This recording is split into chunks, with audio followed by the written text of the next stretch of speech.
Hello and welcome to BusyWorksBeats.com. Today we're going to create a free mixing course for you because you voted. We have over 2,000 votes on our community tab and you said you wanted a free mixing and mastering course. So this video is for you.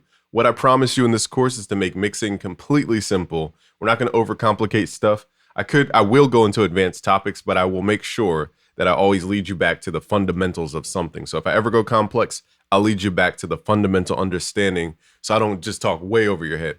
Okay, so I want you to like the video, like this playlist, save the playlist, share with your friends, do all those social currency things. I appreciate you. As a thank you, we're really trying to reach 1 million subscribers. That's like my next goal. So please, I just want to give you as much as I can for free. Okay, so let's hop into FL Studio and I'll show you how to use some EQ. So today's video is about EQ. So I'm going to start with what's called a sawtooth. A sawtooth, before I even describe what it is, let me show you what it is in this plugin called Wave Candy. So a sawtooth has a lot of harmonic content. Okay, so I'm going to show you a graph you probably have never seen in FL. This is called Wave Candy. So when I speak, notice how, so these are frequencies from top to bottom, from 20 hertz, the low frequencies, all the way to the high frequencies. Notice when I say S, the S occupies a lot of frequencies. It's not just one frequency. A lot of us were taught that when we speak, it's at one frequency, 432, 440. You're not speaking with one frequency. And I'll show you what that means in a little bit. Now, the fundamental frequency of all sound is a sine wave. It plays one frequency. Now, these are things called upper harmonics, to where we can multiply what's called a fundamental frequency. A fundamental frequency is the lowest frequency of a sound. Let's say that number is arbitrarily 100 hertz. Every duplication of 100 is what's called a harmonic. So 100 hertz times 2 is the second harmonic. That makes that 200 hertz. Times 3 is 300 hertz. Times 4, 400, on and on and on and on, until you just continue upward. Those are called upper harmonics. And the way you shape them is called overtone. Okay, so that's what people mean by tone. Now with EQ, what you can do is shape the tone of something. You can determine how much energy goes to which frequency portion of a sound. Because again, a sound is not just one frequency. So this is the fundamental thing I just wanted to show you today. So notice how when I speak, it's all over the place. If I zoomed in, you would know that you can see it goes up and down. That little yellowness, that's the intensity of where I'm speaking. So when I say S's, my intensity is in a higher frequency. When I say O, okay, the frequencies are way lower when they're yellow. That's the intensity. Okay, now that you understand that, let's show you a sawtooth. That's a sawtooth wave. It has so many harmonics that it fills up a lot of frequency content. We're going to work with the sawtooth because we're going to do what's called subtractive EQ. This is the strongest EQ format you can understand to begin with, because most of us, when we think EQ, we think boosting. What happens if we cut for the EQ? Let's go to our sawtooth. And let's pull up parametric EQ2. Now, what I'm going to do is show you stock stuff, and then I'm going to get more advanced as we go. My favorite EQ is the FabFilter Q3. It just does so much. And I'll just keep it to those two. You really don't need anything else. Okay, so FabFilter is not free, by the way. It doesn't come with the DAW. So the main thing here is that FL has a stock EQ, but it's static. Okay, it's not dynamic. And the difference between a static EQ and a dynamic EQ is a static EQ, when you make a change, it stays there unless you automate something. So let's show you what that means. So here's a sawtooth. Down here, we have what's called a fundamental frequency. It's the first hill of the sound. Let's make this a little bit bigger because we don't need the browser, do we? I don't think so. Let's make this a lot bigger so you can see. So this first hill, I'll call it a hill, is called a fundamental frequency. This is where the sound has its root. And then we have harmonics to multiply that root. So if I boost this, you'll hear more of a sine wave type tone. That boomy type tone. That bassy rumble type tone. That's the fundamental frequency. Now the second little hill here is the second harmonic. This is a multiplication of the first fundamental. This is that boxy tone. Okay, it's in this frequency range. So if I cut out the second harmonic, I'm actually getting rid of that boxy tone. If I boost that section, it becomes more boxy and sounds like this. So sometimes all you have to do is find the second harmonic of a sound that usually starts around 100 hertz and just pull it down to where it's not conflicting with the first harmonic. It's similar to music. I'm going to get a little advanced here, but when I play a minor chord, and I play a major chord, the only difference between a minor chord and a major chord is that is the third. A minor third is 3 semitones up from the root. A major third is 4 semitones up from the root note. That's the only way I can understand the difference between a minor and a major note. Okay, excuse me, a major chord. So what happens if we take out, I'm saying metaphorically, the third, or take out the thing that, now, and I'm getting really advanced, you could take out the fifth and it's still considered a minor. So we still know this is a sawtooth. My metaphor is that we can take out frequencies, but we still perceive it as a sawtooth. That's my really advanced metaphor.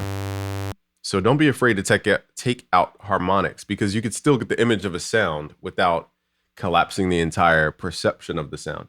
Okay, so this is the again, static EQ, hard cuts, hard boost that just stay there unless you automate them and move them around. Now, with EQ, let's just get into what frequency means. So there's an app. Let me see if I have it on here. Actually, we could do a little virtual experiment. So what I want you to do is put on your headphones or your speakers, and I want you to, as this thing takes all day to load, I'm going to pause the video so it loads. Okay, it looks like we're back. Okay, so an absinthe, actually, let me pause it again. All right, so an absinthe, what I can do is I'm playing a tone in the background. What I'll do is a quick experiment that you usually do in school. I did this way in my college days. We did it with an oscillator. What we're going to do in Absinthe 5 is go through the frequencies. Now, the question I want to ask you, let's go big screen on this one. The question I want to ask you is, which frequencies do you hear loud? Which frequencies sound louder? Okay, so as I go through this oscillator, we're going to go from low frequencies, 10 hertz, stuff you can't even technically hear in the human ear. We're going to go up 20 hertz, 200 hertz, 300 hertz, 500 hertz, 2000 hertz. And then we're going to go up past 20K, 20 kilohertz. And I want you to just say which frequencies are louder and which frequencies can I even hear, or can't I hear them? And this will go into what's called the Fletcher-Munson curve, which I'll pull up later. Hopefully I remember. But we'll get to what's the Fletcher-Munson curve in a little bit after this experiment to help you understand why we boost and cut the way we do. Okay, so let's hit play on this one. Okay, I was wondering why I couldn't hear it. It's because it's so low of a frequency. So we're at 2 hertz right now. So as I move this up, you'll start to hear the frequency come in. So you're not going to hear anything until we hit about 20 hertz. It's very subtle, but it's there. Most of us, if you have headphones, can hear this rumble right here at 40.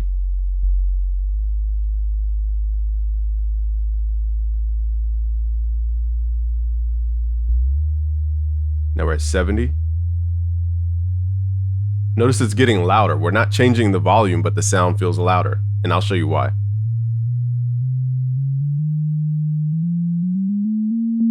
Doesn't it feel like it keeps getting louder? Nothing's changing except the frequency.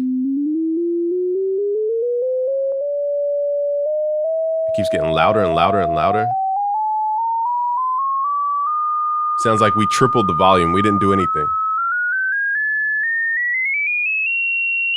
You're like, ow, how much louder can it go? I'm going to move quickly through these. Super loud, super loud, super loud, super loud. Then it goes, what happened to the frequency? It was loud. Why is the frequency, if we pull it up, it doesn't get louder? No. And now we're past 20K. You can't even hear the frequency. Okay, so the goal of that is to show you that our ear hears frequencies completely differently, depending on which frequency it is. Sometimes if it's low, we hear it very subtly. If it's in the mid-range, we hear it loudly. That's why a lot of mixing engineers say the mix lives in the mids. It lives between 500 and 5 kilohertz. I'll show you exactly why that is with what's called the Fletcher-Munson curve. And that simple experiment should show you I didn't change anything. Again, a quick recap.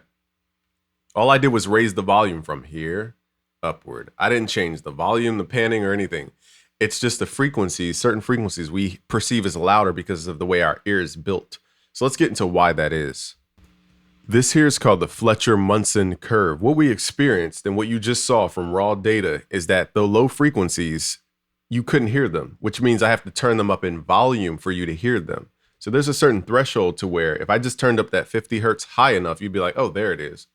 But it was so quiet, I would have to turn it up to match how loud those other frequencies were. So this curve is saying how much basically you have to turn something up for us to actually perceive it as loud. I'll say loud. Okay, so we have to turn up bass a lot before we even perceive it. And as you see, it's like this slow climbing graph to where we get around 500 hertz. We don't have to turn up the volume anymore to really hear it at that type of loudness, I'll say. So from about 500 to about 5 kilohertz, whoops, I didn't mean to click off. From about 500 to about 5 kilohertz, we have a zone that really stands out, which means this looks inverted. But basically, if you flip this graph upside down and we just play everything that we just did, that will show you the volume that we perceive a sound as. So again, we started at 10 hertz. We could barely hear it. None of us could hear it. Then we started at 20 hertz. We slowly started to hear something. Then 40 hertz was a rumble. And then we went throughout the other frequencies. And if you invert this or flip it upside down, you will see that as I increased the volume, the perceived volume went up. Excuse me, as I increased the frequency, the perceived volume went up. Okay, and then it went really loud at about 5K, 8K, 10K, and then it just dropped off after that point. And this graph is showing you that. Okay, so this is the Fletcher-Munson curve. This is the reason why we don't have to boost 500 to 5K as hard as we have to boost the bass. Okay, so that's going to give you an understanding as to why we're boosting stuff the way we are and why we're cutting things the way we are. So now that you understand the Fletcher-Munson curve and you understand the frequency spectrum, okay, so you have the way our ears built for one, and then you understand harmonics. Now you can go into EQ understanding what the heck you're doing. Okay, it's not just this frivolous act of just boosting and cutting randomly. Now let's go into the DAW and put this to practice. Okay, so let's switch cams. Okay, now we're back in the DAW. I'm using a sawtooth to show you what's called subtractive EQ. This is going to be the first area that you need to get used to with EQ. Again, in the beginning, I used to boost a lot. I would boost the lows or boost the highs. That's fine to do. I'm not telling you not to do that. I'm just saying that you won't really understand EQ until you pull away or use subtractive EQ.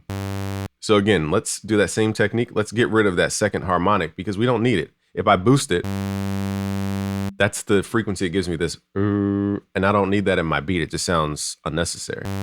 So let's take out that frequency. Now notice the visual of the hill is going down as I pull this down in volume. So most people think if they cut it at, what is this, 4 dB, that it's completely gone. It's not completely gone. It's still there. It's just lower in perception. There's a book called, don't give me a quote in books. Actually, before I quote that book, I'll make sure I have the exact data before I even bring the book up. Okay, so let's turn this down. But basically, it's a book that shows you that every certain amount of dB, the volume goes to half the perception. So if it starts at normal perception, if I pull it down a certain amount of dB, it's now half that perception. I'm going to get that exact value before I speak on it. Okay, so let's pull this down. Now my serum feels more boomy. I didn't add anything. All I'm doing is taking away that second harmonic, and listen to how the sawtooth feels more boomy. It feels like I increased the bass even though I didn't do anything but take something away. Now you don't have to be this extreme with your EQ. You just need to understand how a sound is built as far as fundamentals. Remember, over here on the left, that's the first fundamental. Then that second hill is the second harmonic.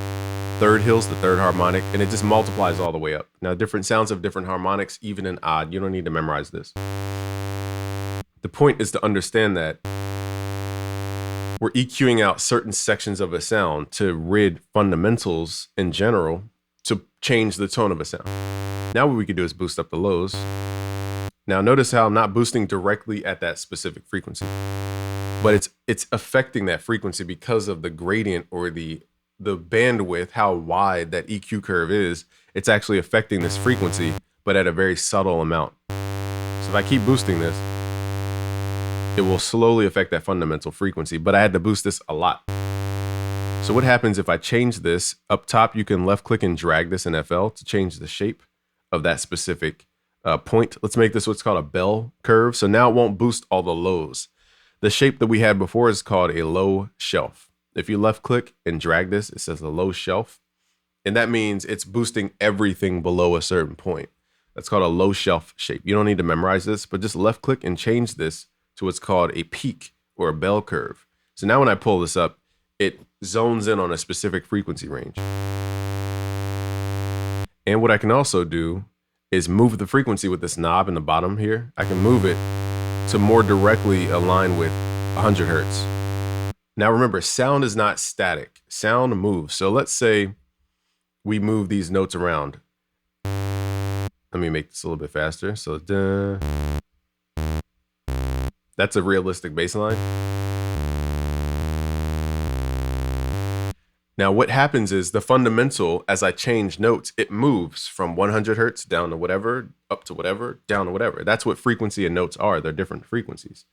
So as I'm moving the notes, I'm actually moving the fundamental frequency. So that means I can't just EQ one frequency out. I need to EQ a majority of frequencies out if I want to affect all of the secondary harmonics of that bass line. Notice how this moved. I wish there was a way to pause it, but there isn't. So look quickly. The second harmonic actually drips down all the way to 146. So now I'm not doing the same effect I was doing before, where I was taking out the second harmonic. Now it's active in the second note. So the question is, how do you affect multiple areas? What we need to do is either increase the bandwidth of a certain section to affect more of the frequencies. But you might hear that it thins out the sound. So this is where we create what's called dynamic EQ to take care of certain sections only when they happen in a certain song. Now, I'm not going to get super advanced yet. I want to focus here on the second harmonic here. Let's pull this. Let's just redo the curve because I moved it. Okay, so we're at about 200 hertz. And then let's change what's called the bandwidth. This is the knob at the bottom, the bandwidth. This is how sharp or wide a curve is. So if I tighten the bandwidth, it tightens up the frequency. And then we can pull this down. Okay, so on that second note, if you listen closely, it still gets that boxy tone because the second harmonic is active in that second tone. So it goes from being non-boxy to boxy. And these are the small details that people don't understand. Now, there are certain EQs that actually follow what's called a fundamental isotope. I want to say, which one is it? Nectar or isotope? I think it's a Nectar. It has a plugin that follows the fundamental. So as the notes move, it actually follows the fundamental to cut it out so you don't have to keep EQing everywhere. That would be the ideal EQ for this scenario because, again, that note keeps moving around. And that's why sometimes you'll make EQ moves, but you're wondering why your beat still sounds boxy in certain areas. Okay, so let's talk about the boost real quick. So this is also a clean EQ. This isn't adding harmonics. Certain analog EQs, when you boost them, they are adding harmonic content. So you're actually filling out the frequency content when you're making boosts. It's more than just the boost.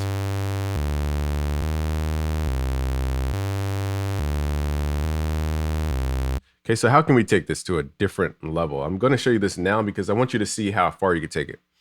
Now let's use the Pro Q. And what we're going to do here is just add a point, and we're going to click on this headphone zone. And here's where that boxy tone, this is where that boxy tone exists. I don't necessarily want that boxy tone. Now you can tighten what's called the bandwidth, but we're not going to worry about that just yet. So here, for a long time, I didn't see this. There's a range tab.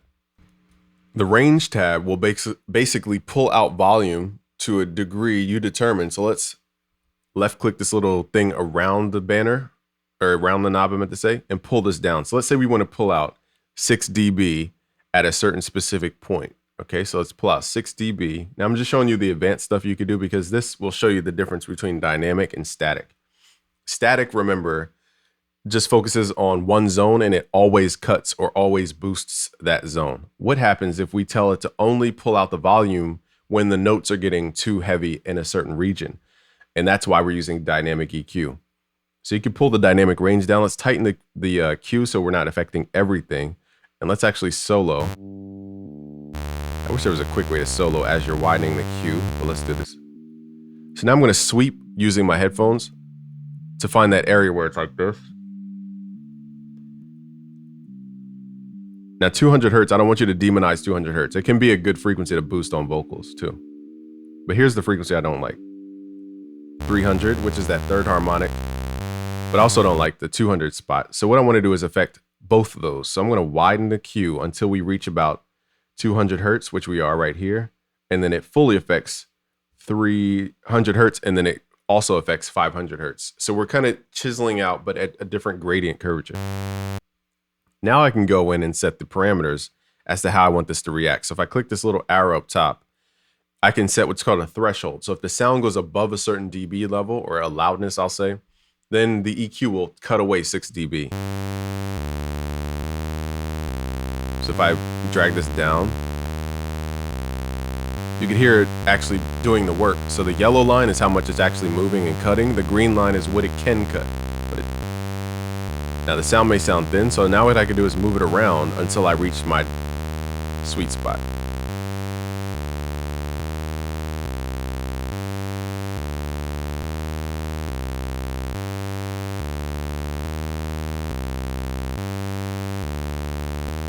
Also, I want to mention that if you switch the phase here, you got to understand this. I don't understand the deep science of the different phase types for this one, but we want to keep it natural phase because that's 3 different phase types.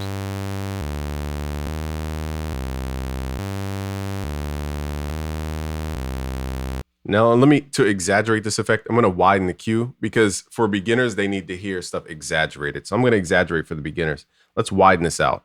Now, again, this is the potential range that I could affect. I'm not necessarily affecting it until that sound passes the threshold. And then the EQ does whatever I tell it to do. So in this case, it will pull out up to 6 dB of volume.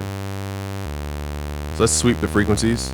So let's say your sound is too boomy. You can center this around the low frequencies and affect all those low notes without affecting everything else. This is why we would use a wider band and a dynamic band. Let's say it's too boomy. I could take out the more boomy section. I mean, too boxy, I meant to say.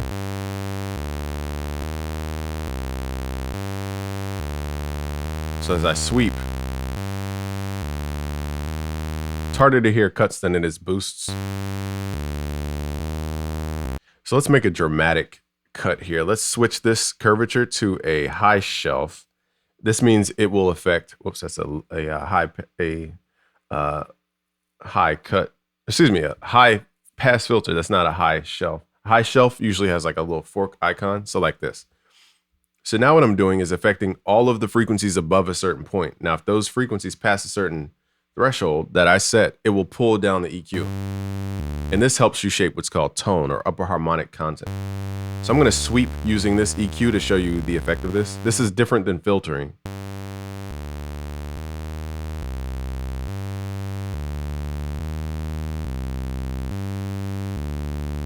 I think this is the sweet spot for the sound that I want to create, around 400 hertz. Notice how it becomes more boxy.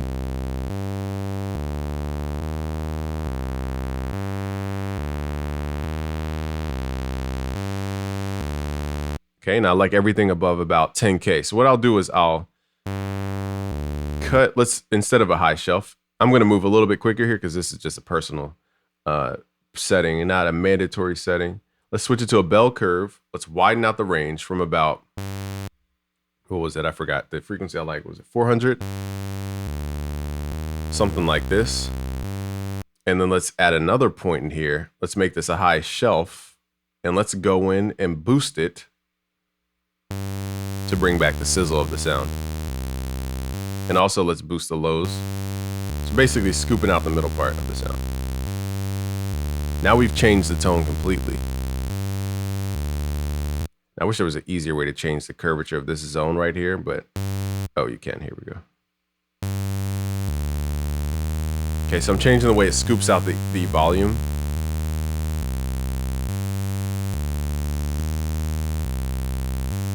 Notice if I tighten it up, it gets more boxy. Sometimes you want that little boxy tone just to add a little body to the sound. You don't want it to be completely bodiless. So here's without. And here's what I want to show you is the wave candy. So you can see visually what's happening to the harmonics. So let's do this in real time. I'm going to drag this over here. So here's without the EQ. I want you to take a look at those horizontal lines and how the color of them.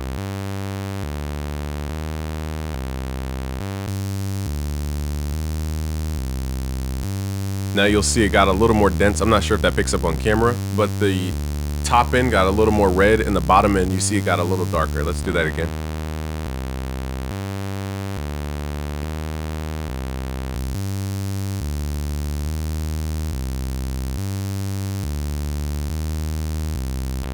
Now, sometimes people are trying to add frequencies that just aren't there. This sound sounds cool, but it just doesn't have that sub rumble.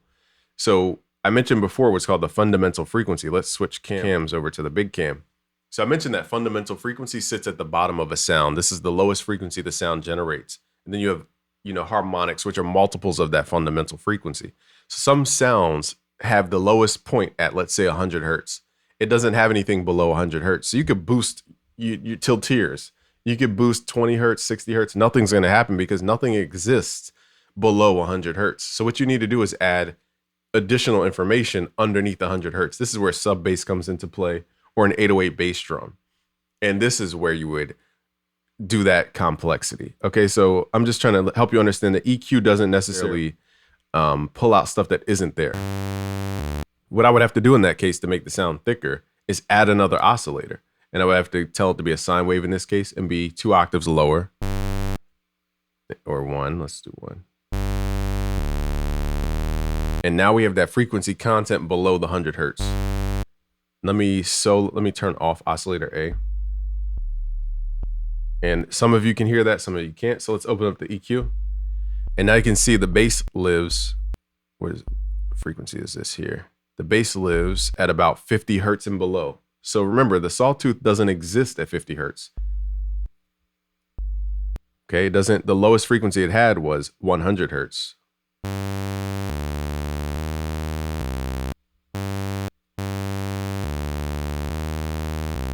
Okay, we went all the way down to about 60 hertz on that. Okay, so what I'm trying to show you is that if you want to thicken up a sound, sometimes you can't EQ it in. That's my main lesson for this portion. And the easiest way to add in sub content or frequency content in the low end is to add a sine wave, pardon me, because a sine wave is only one frequency. It's not a square wave or a sawtooth where it has all these frequencies in there that will clutter up the sound. If you just want bass to be added, look into adding a sine wave to the sound. You could do this in addition to other music. So if you have like a kick drum and it's just not full enough, add a sine wave underneath the kick drum and lower the octave. It will fill out those lows. So now when I go to EQ,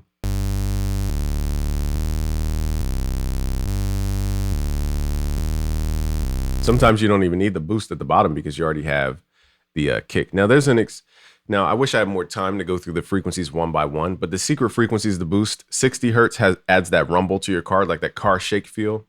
70 adds the car shake feel.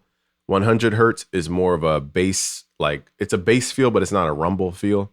200 is a more full bottom end feel, but it's not bassy. It's more boxy. But for vocals, it can really round out a vocal.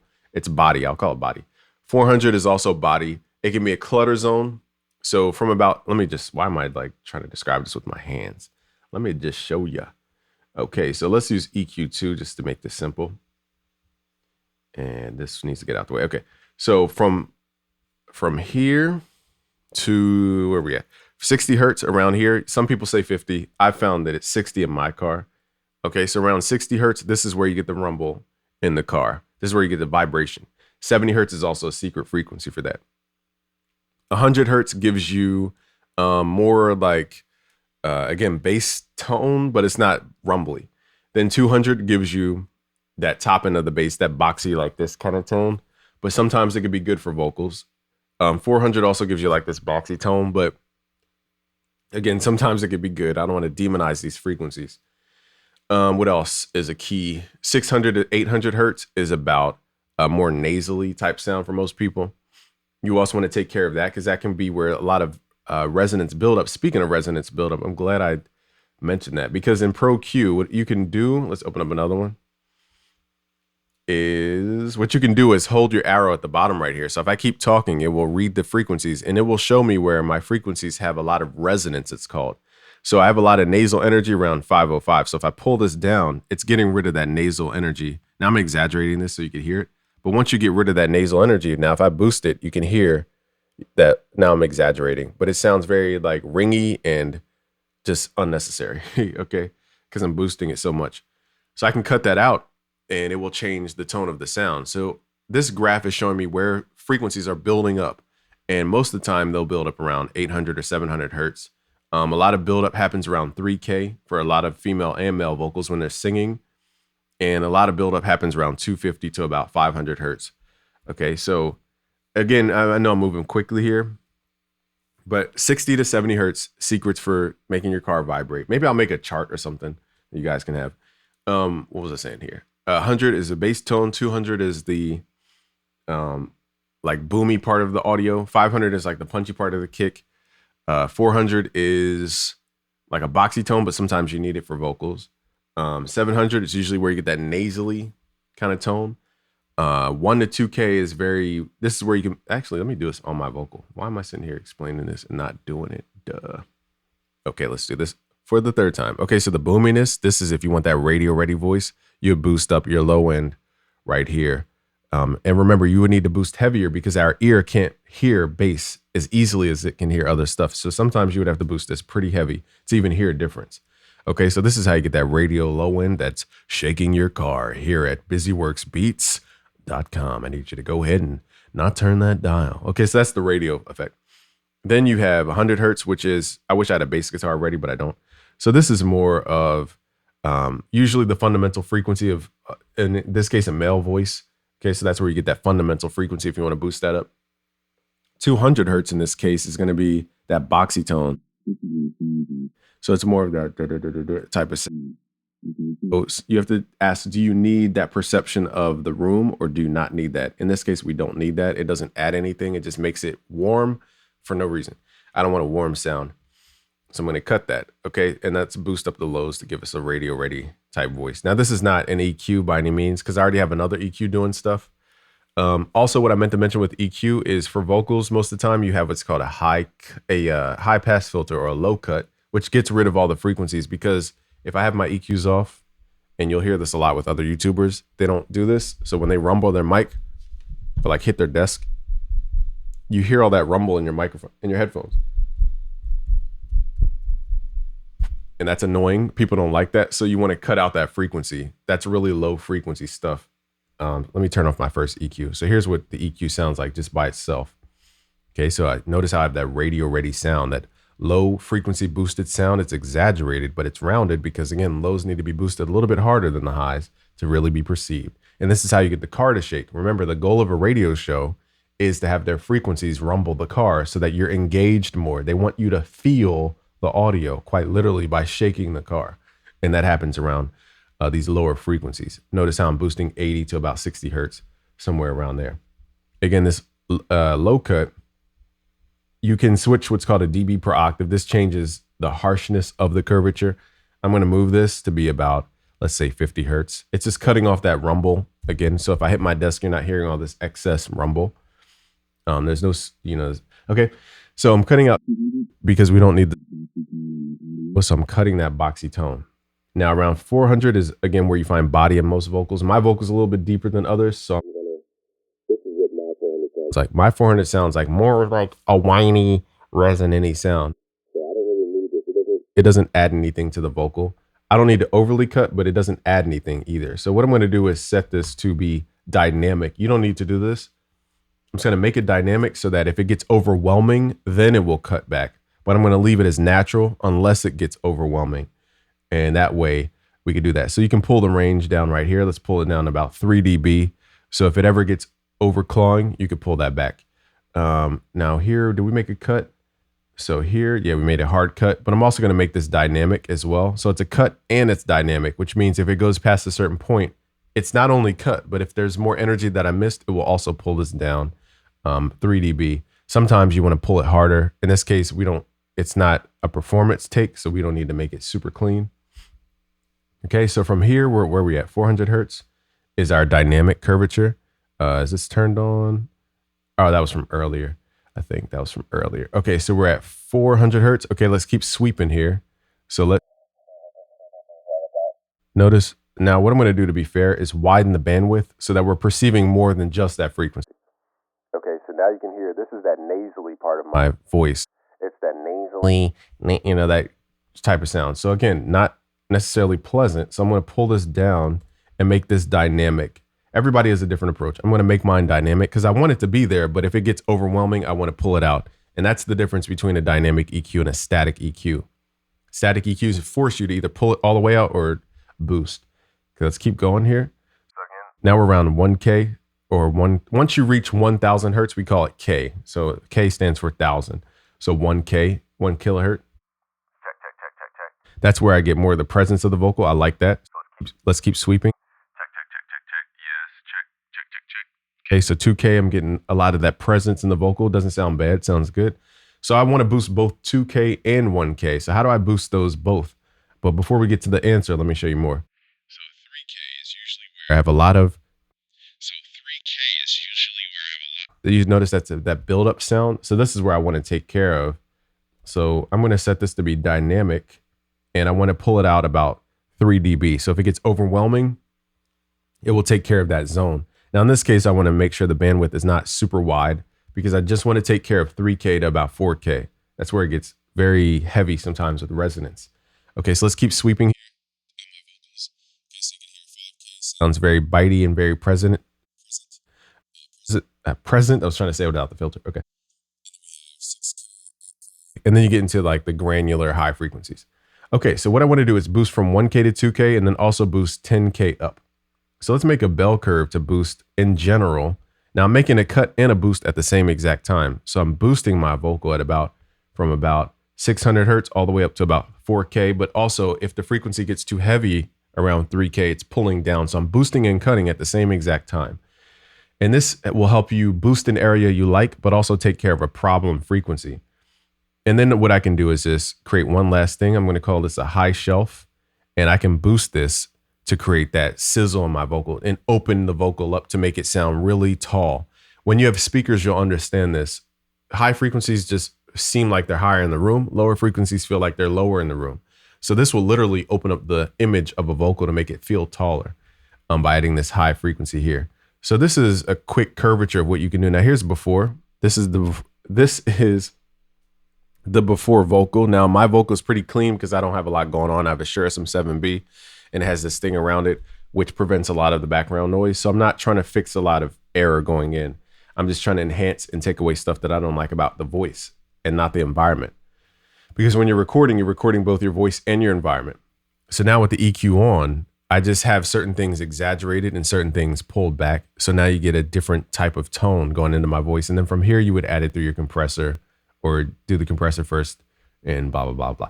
Okay, so that's why EQ. So again, here's without, here's with no EQ profile. Here's with my EQ profile. I sound like a radio voice because I have enhanced and taken away certain things. Now without, I just sound like whatever.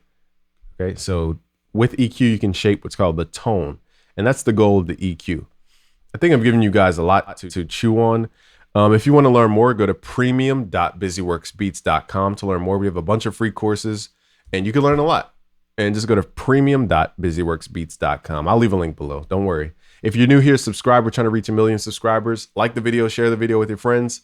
If I missed anything, let me know in the comments. We'll continue this series. This is just video 1 of a free mixing course series for you. Thank you for watching. It's Game from busyworksbeats.com. Peace.